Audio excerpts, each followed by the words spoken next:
Okay, so this is the solution of the first question that I have given, a to the power b.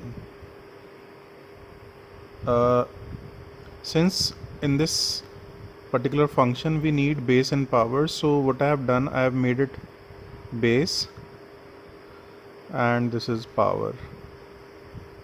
Okay. Now if I divide this function into similar smaller problems, so we can say a cube is basically a product of a into a square. So a cube, a to the power 3 is equal to a into a to the power 2, right?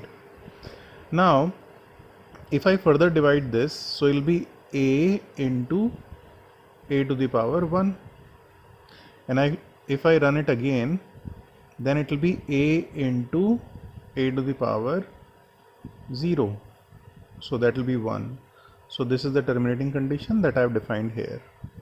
So if power is 1, power is 0, then we'll return 1, right?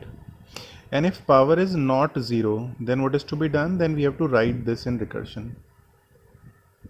Now let's take this example. First of all, when I have called this function for 4 and 3, so the value of b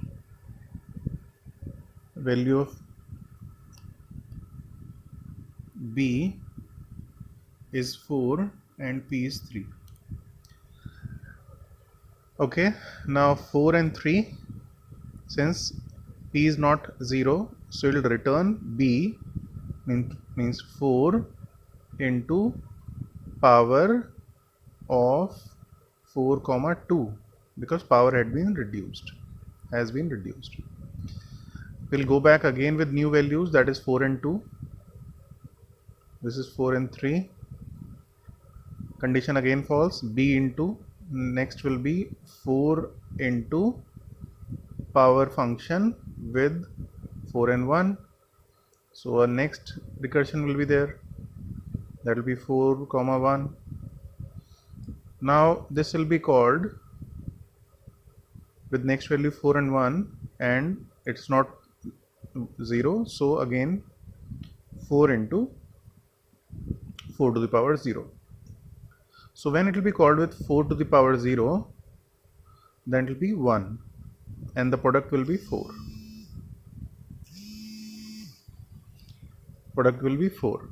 This 4 will be stored into this part, and 4 into 4, 16 will come this side. 16 into 4, 64 will come this side, and it will be returned to the calling function, that is this one, and x, that is 4 cube 64, will be printed. This is the answer. Okay.